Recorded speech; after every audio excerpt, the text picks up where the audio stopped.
আমরা চেষ্টা করছি মিথিলার সাথে সংযোগ হওয়ার। তো দেখি সে এখনো আমাদের সাথে সংযোগ হতে পারেনি। আমরা আজকে আলমের মামলা চেষ্টা করছি মিথিলার সাথে সংযোগ হওয়ার। তো দেখি সে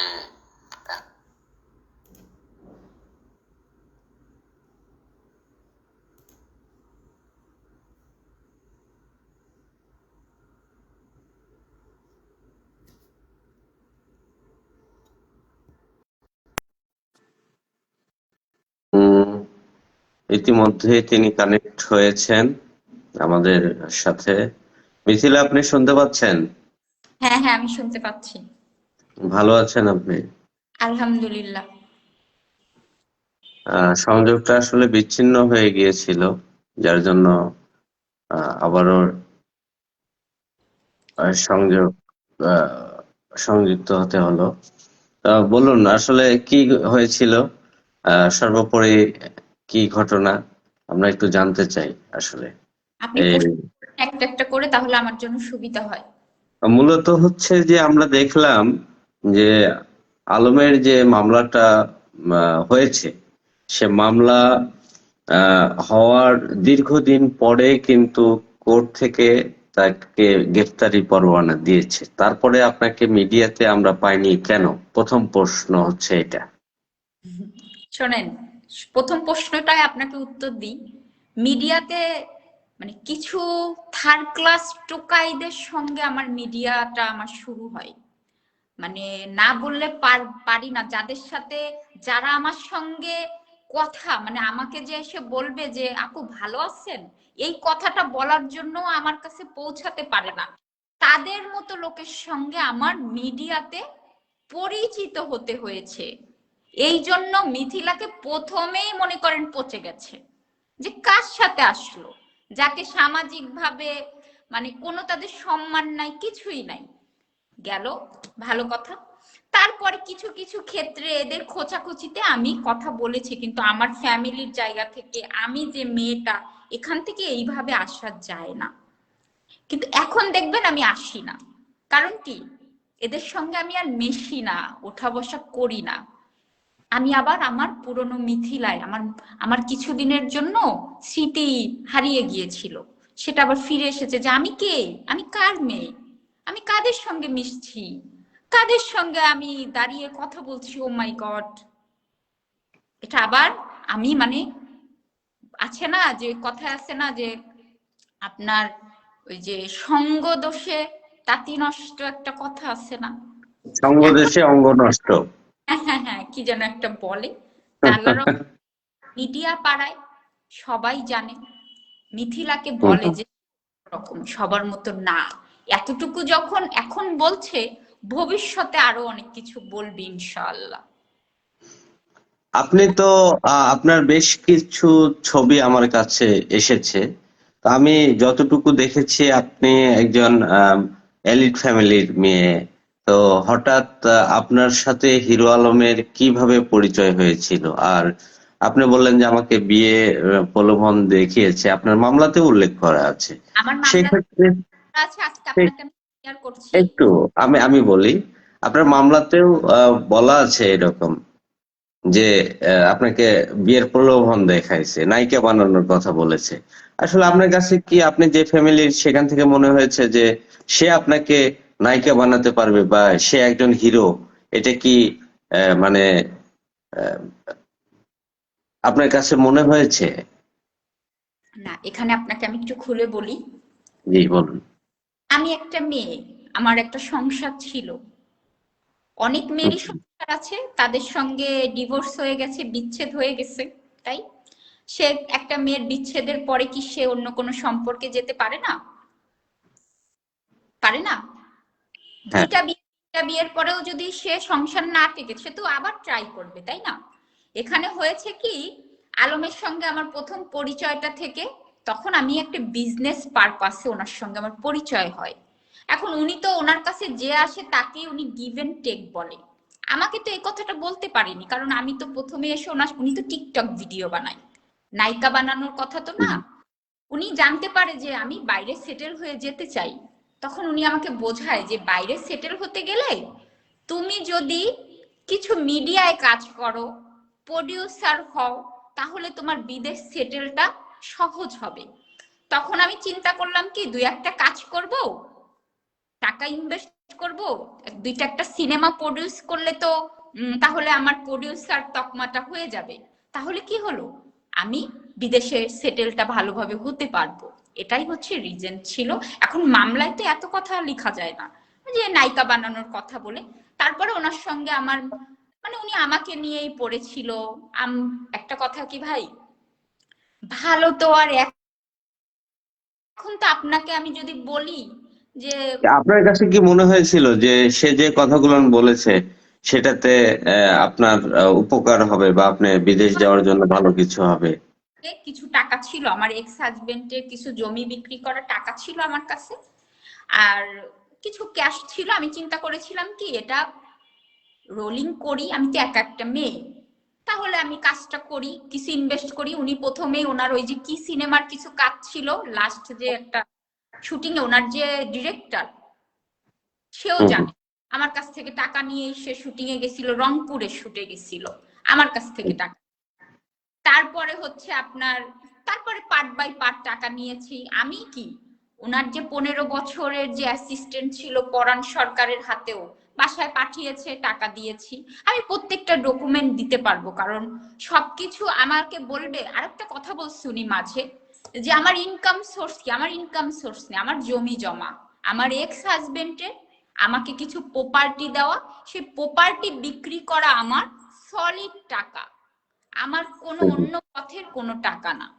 ঠিক আছে, এটা আমি আমি যখন ব্যাংকেও টাকা রাখতে যাই তখনও আমার প্রপার্টির কাগজ দেওয়া লাগে, যে আপনি কোথা থেকে টাকাটা, আপনার ইনকাম সোর্স কি।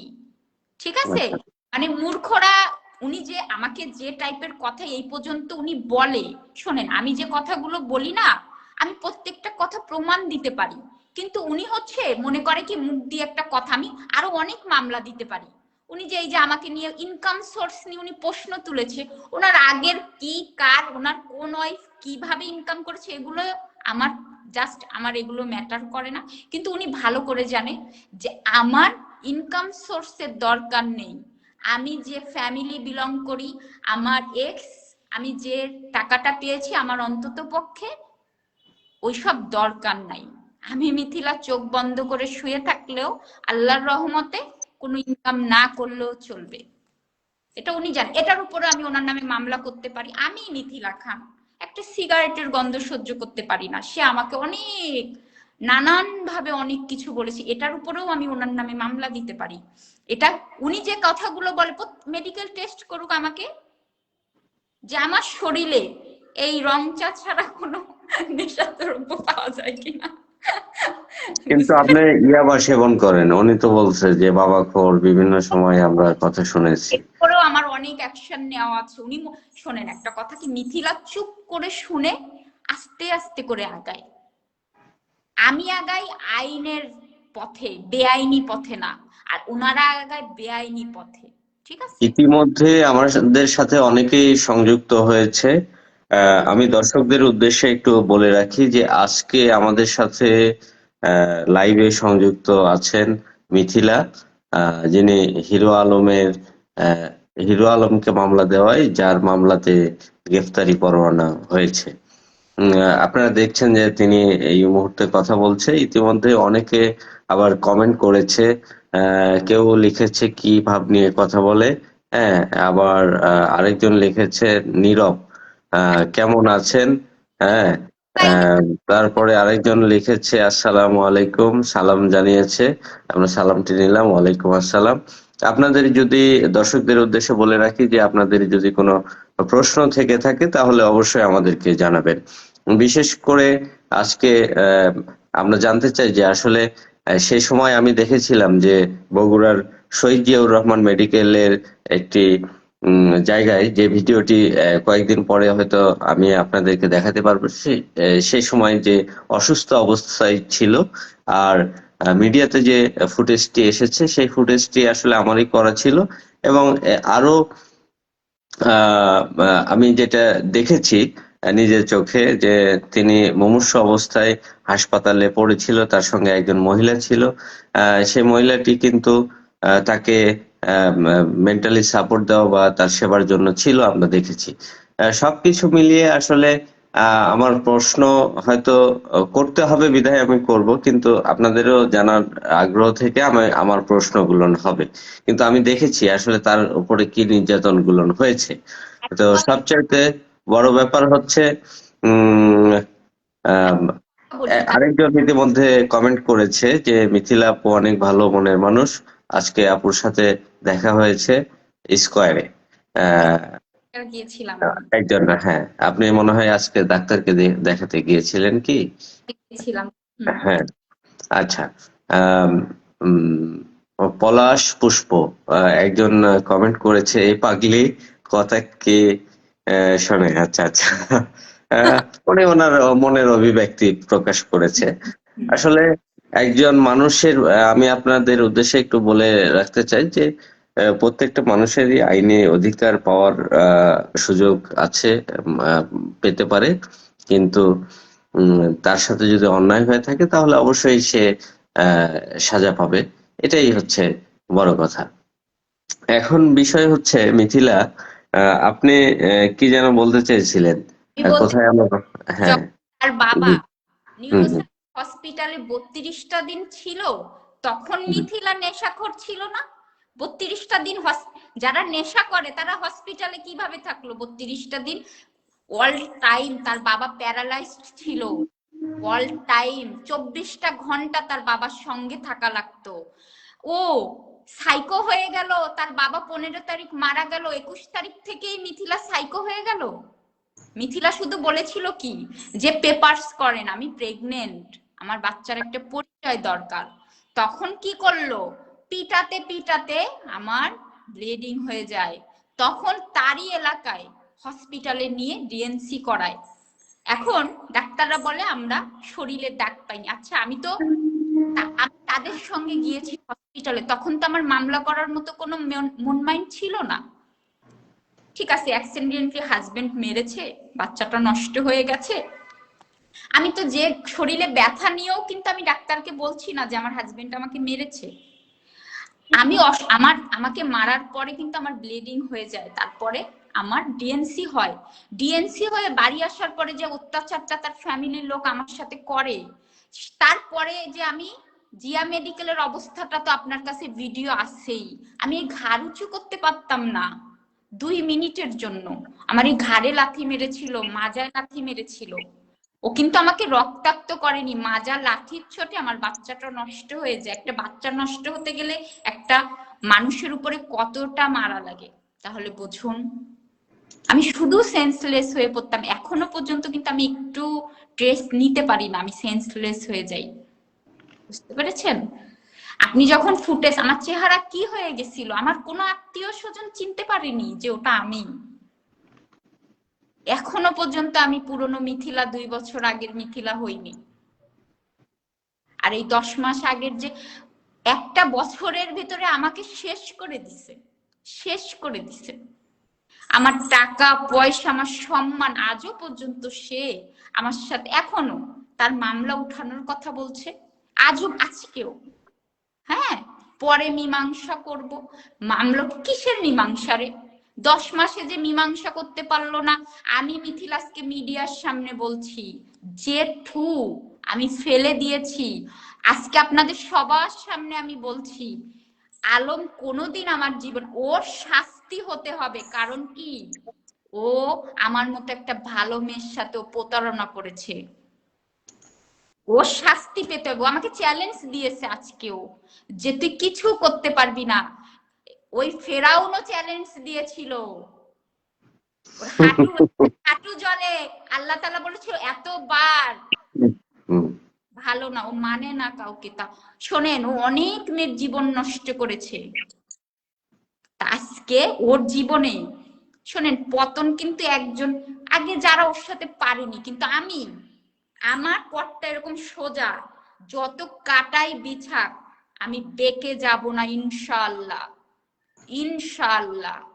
আপনারা সবাই প্রথমে ভেবেছিলেন, মনে আছে, জাকারিয়া ভাই, যে এই মেয়ে যে কোনো সময় মামলা তুলে। আমি বলতাম, আমি আমার অপমানগুলো আমাকে প্রতিনিয়ত যে কষ্ট দিছে, আজকে তার বাবা শেষ নিঃশ্বাস অব্দি আমি পাশে ছিলাম, আমি পাশে ছিলাম। আজকে তার পুরো পরিবার আজকে অলরেডি তাদের বিচার শুরু।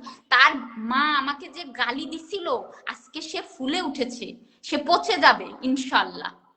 উপরে আল্লাহ যদি থাকে, আমার মতো একটা ভালো মেয়েকে সে খারাপ মেয়েদের সাথে তুলনা করেছে। উপরে আল্লাহ আছে, ওর ওর যে নিজের মা, আপনারা শুনতে পাবেন যে ওই মহিলা পচে গেছে, ওর মৃত্যুটা খুব করুণ হবে। আমাকে যে আমি একটা কথা বলছিলাম, ও অস্বীকার করুক, ওর বাবার কবরের উপরে কোরআন শরীফ রেখে বলুক, বলতে পেরেছে? ওর পুরো পরিবার বলুক, পারেনি। আমি মিথিলা কাবা শরীফ ছুঁয়ে বলবো, কাবায় যেয়ে বলবো যে আমি যা বলেছি সত্যি কথা বলেছি, আমি কোনো মিথ্যা কথা বলিনি। বুঝতে পেরেছেন? আপনি কি কমেন্ট গুলো দেখতে পাচ্ছেন? না। আচ্ছা, একজন লিখেছে একটা ভিডিওতে বলেছিলেন হিরো আলম আপনার পা চাটে, এটা সম্পর্কে বিস্তারিত জানতে চাই। হ্যাঁ, সে এতটাই নোংরা, পা সেটে সেটে সে আমার টাকা নিয়েছে। আমি যা বলি কোরআন শরীফ আমার মাথায় মসজিদে দাঁড়ায় বলবো, সে জাস্ট আমার পা চাটা লোক। আচ্ছা আমি মিথ্যা কথা আচ্ছা, বলি? তারপরে কি হলো বলেন। হুম হুম। আজকে তার পুরো আসলে কি আপনি শেষ পর্যন্ত হিরো আলমের সাথে মানে সমাধান করবেন কিনা, এটা তো এখনো অনেকে বলে যে এটা মিডিয়ার একটা ট্রেন্ড। এটা নো, আসলে আপনাদের আমি মানে টাইম লাইনে আসার একটা জীবন, আপনিও এই কথাটা আমাকে, আপনি আমার হয়েও কথা বলতে পারেন। আমি এইসব টাইম লাইন চাই না, আমি তার শাস্তি চাই, আর কিছু চাই না। আমি কিছুই চাই না। সে আমার অনেক সম্মান, যারা এটা আমার কি ক্যামেরার সামনে এসেছেন বলে বলছেন নাকি আসলে আমি মানে? সবসময় একই রকমই কথা বলেছি, আমি সবসময় একই রকমই কথা বলবো। আমি তার সঙ্গে কোনো সমঝোতা প্রশ্নই ওঠে না, কখনোই না। আচ্ছা আচ্ছা। এটা কখনোই না। হ্যাঁ, কোর্টে মামলা হয়েছে, উনি জামিন চাইতেই পারে, সেটা আদালত থেকে যেটা রায় দিবে সেটা, কিন্তু আমার দিক থেকে কোনো সমঝোতা হবে না। না, আমরা কোর্ট নিয়ে আদালত নিয়ে আসলে এখানে কথা বলার আমাদের কোনো কিছু নেই, কি কারণ আছে? আদালত তার কাজ করবে। আমরা আসলে সামগ্রিক বিষয় নিয়ে আপনার মানে বর্তমান বিষয়গুলো নিয়ে আমরা কথা বলছি। হুম। ইতিমধ্যে আরেকজন কমেন্ট করেছে, রাজন ভাই ঝিনাইদহ জেলা থেকে চলে আসলাম আপু। আচ্ছা, সংযুক্ত থাকেন ভাই, আমরা কথা বলছি, শুনুন। আপনি চাইলে সংযোগ হতে পারেন আমাদের সাথে। তো আহ, গ্রেফতারি পরোয়ানা হওয়ার পরেও আলম গ্রেফতার হচ্ছে না, এটার কারণ কি? পালিয়ে বেড়াচ্ছে, ভীতু তো নাকি অন্য কোনো রহস্য? পালিয়ে পালাচ্ছে। বেড়াচ্ছে? হুম, এই জন্য মনে হয় গ্রেফতার হচ্ছে না। আচ্ছা আচ্ছা।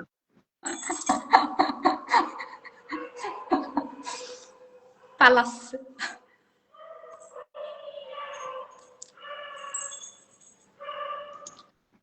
রাজন মিয়া বলেছে আপু খুব ভালো মেয়ে, রাইট। হুম, হুম। প্রশংসা করলে মনে হয় মানে খুশি লাগে, তাই না? হুম। আচ্ছা, আরেকটি বিষয় সেটা হচ্ছে যে আহ, আপনি তো ধরেন এই যে আপনার নামেও আম, আলম মামলা দিয়েছিল, হুম। এবং এই ঘটনার পরে আমরা দেখলাম যে তার যে ম্যাক্স রবি এবং রিয়া, এগুলো নানান ঘটনা, আসলে এই ঘটনাগুলো কি কারণে হয় এটা একটু হচ্ছে আপনার যদি জানা থাকে। মামলা, এটা সাজানোটা, মামলাটা লেখাই বোঝা যায় যে এটা একটা মিথ্যা মামলা। আমি ছিলাম তখন, আচ্ছা মামলার কাজে হচ্ছে বগুড়াতে, বুঝতে পেরেছেন? আমি বগুড়া থেকে আসলাম, আচ্ছা। কি ওরে তো কারা না কারা যাদের নাম দিছে একজনও যুক্ত নাই এর সাথে। একটা মিথ্যা মামলা কই, ওর মতো তো প্যাক প্যাক ফ্যাক ফ্যাক করি নাই, সাংবাদিক ডাকি নাই, কোর্টে বুঝেছি, এখনো বুঝছি। ও যেরকম একটা মামলা হলেই একেবারে 4-5টা ইউটিউবার ডেকে প্যাক প্যাক করে। আমাকে কথা বলতে শুনেছেন? না। ও কোর্টে গেলেও ইউটিউবার সাথে নিয়ে যায়, কোর্টের বেরোলে ইউটিউবার সাথে নিয়ে যায়, ওরে জেলখানায় নিলে ইউটিউবার নিয়ে যায়, বের করলে ইউটিউবার নিয়ে যায়। আমি কিন্তু কখনোই না, কখনোই না। আমি কবে আচ্ছা, জামিন নিয়েছি, কবে বেরিয়েছি, কবে কি করেছি, কিচ্ছু বলি না এই বিষয়। আমি একটা কথা বলেছিলাম লাইভে, যেটা মিথ্যা সেটা মিথ্যা, সেটা প্রমাণ করে দিব ইনশাল্লাহ। আর এটা তো দেখেন, তাকে আমার মারতে হবে কেন? সে যে অন্যায় করেছে, আমার যে মামলা দেওয়া, এই যে রেজাল্ট বেরিয়ে গেছে, আমার মারতে হবে কেন? এত বড় যার নামে আমার মামলা করা, তাকে আবার আমার ঠুস ঠাস, এগুলো কোনো কথা? এটা তো আমার মামলাটা ভয়ে চিন্তা করেছে কি মিথিলা ভয় পেয়ে যাবে, ভয়ে মামলাটা উঠাবে না। মিথিলা ভীতু মেয়ে না, মিথিলা লড়াই করতে জানে, আর সত্যের জন্য সে সবকিছু করতে পারে। ঠিক আছে? বুঝতে পেরেছি। ভীতু মেয়ে না আমি। আমরা জানি যে আপনার সাথে এখনো কথা হয়। হয়, আজকেও কেন? এসেছে হ্যাঁ স্কয়ারের সামনে, ভিক্ষা চাইতে আসছিল, ভিক্ষা দেয়নি। মানে আপনার সাথে কি, মানে আহ, আহ, শুধু টাকা নেওয়ার জন্যই তার আহ হুম হুম। সম্পর্ক, এই বিষয়টা কি এরকম? তাও ভিক্ষা তো আমি আর দিতে পারছি না, আর দিব না আমি ভিক্ষা। অনেক দিয়েছি, ফেরতও দেয় না। লাস্ট আমার বোন দিয়েছিল লাস্ট 50,000 টাকা বিকাশে, সেই টাকাটাও দেয়নি। আর দিতে পারছি না আমি।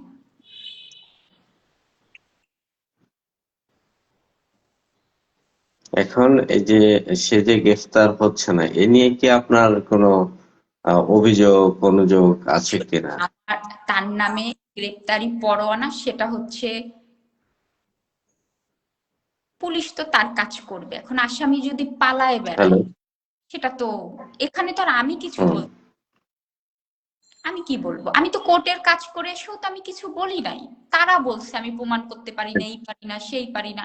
এখন দেখেন না আবার বলে আমি ওই যে, আমার তো কাজ না এটা, কোর্টের হুম। রায় তো হুম। আমার কাজ না, তদন্ত তো আমি করব না। আমি মামলা দিয়েছি, তদন্ত পিবিআই করেছে, কোর্ট থেকে ওয়ারেন্ট দিয়েছে, এখন থানা থেকে অ্যারেস্ট করবে। এখানে কি আমার কিছু, আমি কি করব? আমি হচ্ছে ভিকটিম। আমার কোর্টের যেদিন ডেট থাকবে আমি যাব।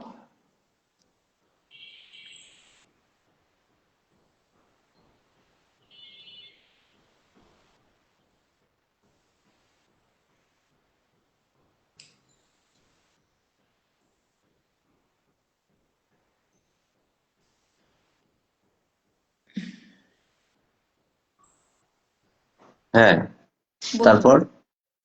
জি। আমার তো এখানে কিছু বলার নেই।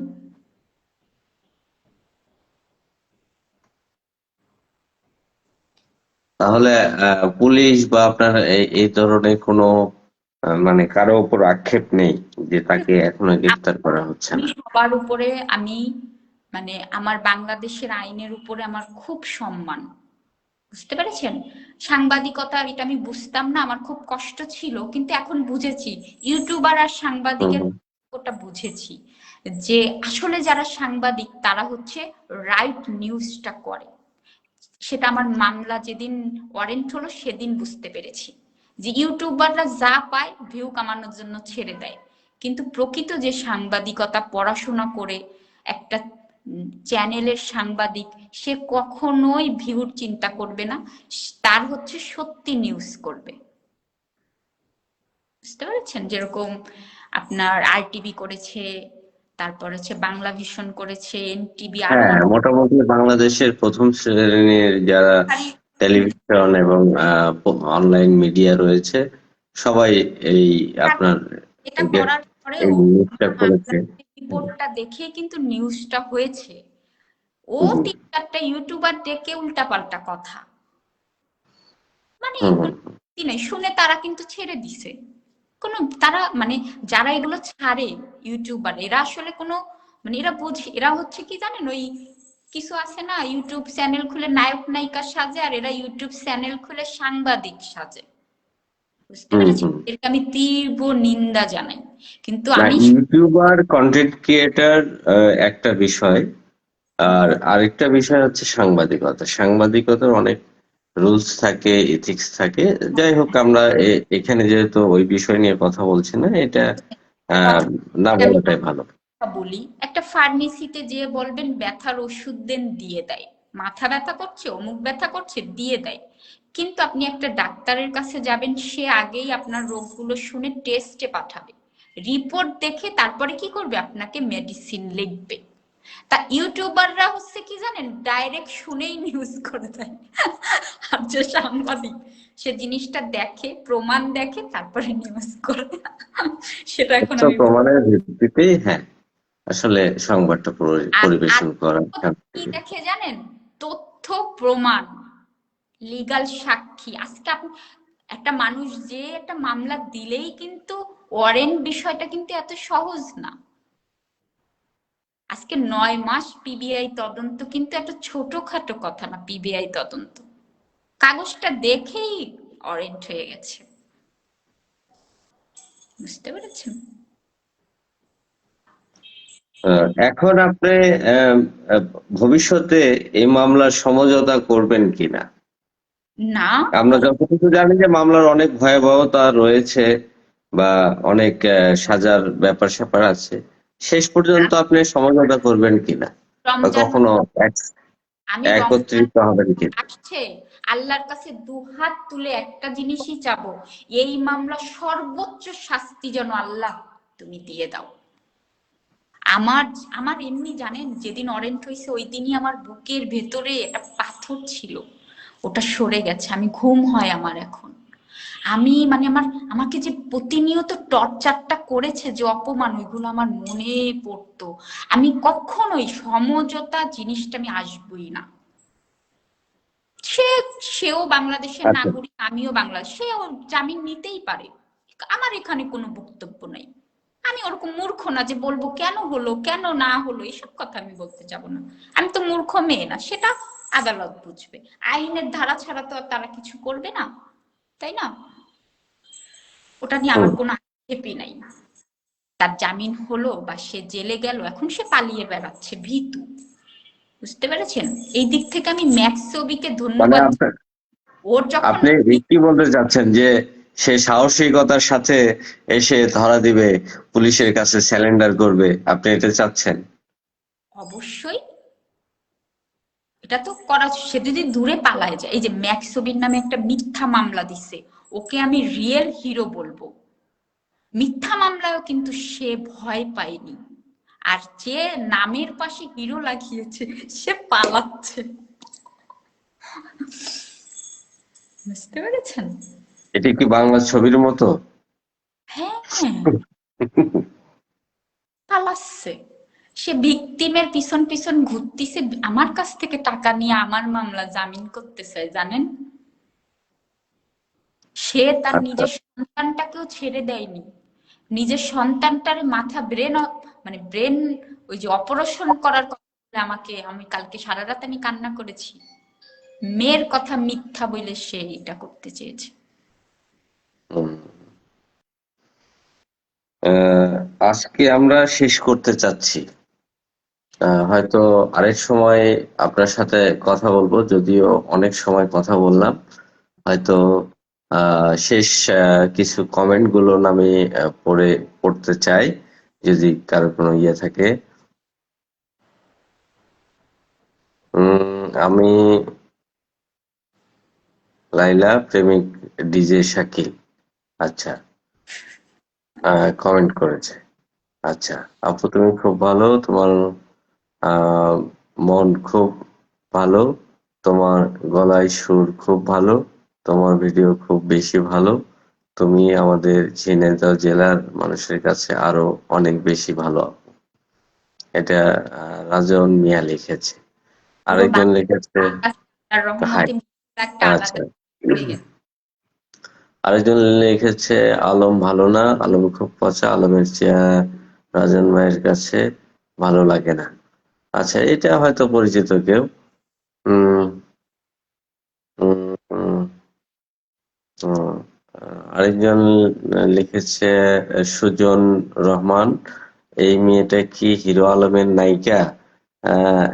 নায়িকা মানে আপনি যেটি বলতে চাচ্ছেন, সুজন রহমান, আহ, ইনি হচ্ছেন মামলা করেছিল, সেই মামলার ওয়ারেন্ট হয়েছে সেই মহিলাই দেখতে পাচ্ছেন স্ক্রিনে। এনার নাম হচ্ছে মিথিলা।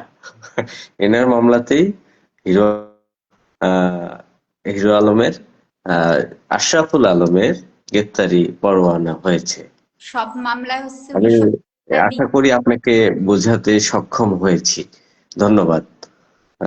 আরেকজন লিখেছে মম, স্টুডিওতে আমি ভাইরাল হয়ে ছবি লাগাইয়া একটা ছেলে বিয়ে করতে চাই, ওই ছেলে আমি। আচ্ছা আচ্ছা।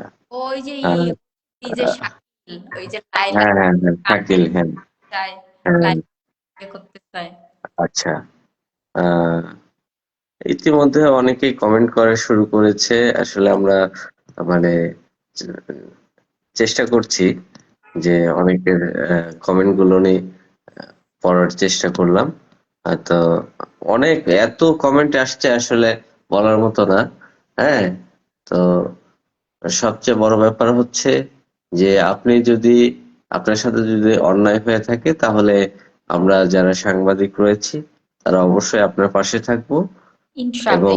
বাংলাদেশের সর্বোচ্চ মিডিয়া যারা রয়েছে তারা আপনার পাশে থাকবে, এবং অন্যায়ের বিরুদ্ধে সাংবাদিকরা কাজ করে। সাংবাদিক হচ্ছে জাতির বিবেক। আপনাদের সাংবাদিক ভাইদেরকে একটা কথা আমি বলবো, আপনারা পারেন না এমন কিছু আল্লাহর রহমতে নেই। আপনারা পুরো তদন্ত তো পিবিআই করেছে, আপনারাও একটু করেন। আমার প্রত্যেকটা কথা যদি সত্যি না হয়, আপনাদের আমার পাশে থাকতে হবে না। কিন্তু একটা দাবি আপনাদের কাছে, আমি সাংবাদিক ইউটিউবারদের বলছি না, যারা প্রকৃত সাংবাদিক, আমার কথা শুনে আপনারা একটু ইনভেস্টিগেশন করেন। করার পরে একটাই দাবি যে দৃষ্টান্তমূলক শাস্তি হওয়া দরকার এই লোকটার। অনেক মেয়ের জীবন নষ্ট করেছে, এমন শাস্তি দেওয়া উচিত বাংলাদেশে যে কোনো মানুষ এমন করার সাহস না পায়। একজন মা গর্ভবতী মহিলাকে মেরে তার সন্তান হত্যা করতে না পারে, ঠিক আছে? একজন গর্ভবতী মেয়েকে, আমি মরেও যেতে পারতাম। আপনি তো জাকারিয়া ভাই দেখছিলেন চোখের সামনে, তাই না? আজকে আমি যে সত্যি কথা বলতে আপনাকে যেদিন দেখেছিলাম সেদিন মনে হয়েছিল যে আপনি কোনো বস্তির মেয়ে হবেন, তেমনটি আমার কাছে মনে হয়েছিল। ছিলাম তাহলে আমি? আমি আসলে আপনাকে বস্তির মেয়ে ভেবেছিলাম সেই দিন। কি বানায় ছেড়ে দিছিল আমাকে, এই দেখেন। আর আমিও ভেবেছিলাম যে আপনি হয়তো টাকার লোভে বা কোনো একটা কারণে আপনি এই কাজটি ছি, করছেন। আমি আল্লাহর রহমতে কারোর লাল চাও আমি খেতে যাই না। আমার সাথে যারা চলে তারা জানে, একটা কথা বলবে যে মেয়েটার ভিতরে কোনো লোভ নেই। সারা জীবন সবাই বেঁচে থাকবে না, চিরকাল সবাই বেঁচে থাকবে না। এই হাতটা দিয়ে শুধু এরকম করি, দেই আল্লাহর আপনি রহমতে। বলতেন যে আপনি হিরো আলমকে অনেক টাকা দিয়েছেন, আসলে এই টাকাগুলোর উৎস কোথায় এই থেকে? টাকাটা হচ্ছে আমার আমার এক্স হাজবেন্ডের টাকা ছিল। আমি তার সাথে 10 বছর সংসার করেছি, আর সে তো নর্মাল ফ্যামিলির ছেলে না, সে তো গরিবের ছেলেও না। তা 10টা বছরের সংসারে কি আমার টাকা পয়সা, কি এটা কি স্বাভাবিক নয়? সবাই তো আর হিরো আলমের মতো টোকাই ফকির না যে মেয়েদের কাছ থেকে 2000 1000 করে এগুলো করে। আমার, সে তো ভদ্র। যাই হোক, একটা অন্য কোনো পারিবারিক প্রবলেমের কারণে আমাদের হয়ে গেছিল, কিন্তু যথেষ্ট আমার কাছে টাকা ছিল, তার প্রুফ আছে আমার কাছে। কিসের কি টাকা ছিল, আমার সব প্রুফ আছে, আমি সব প্রুফ রাখি। কারণ মুখে কথা বলে দিলেই তো একটা কথা হয়ে যায় না, তাই না? হুম। আমরা শেষ করতে যাচ্ছি, যদিও আরো কমেন্ট করেছে, আর আমরা সময় অনেক রাত হয়েছে, হয়তো আরেক সময় আমরা লাইভে আসতে পারবো।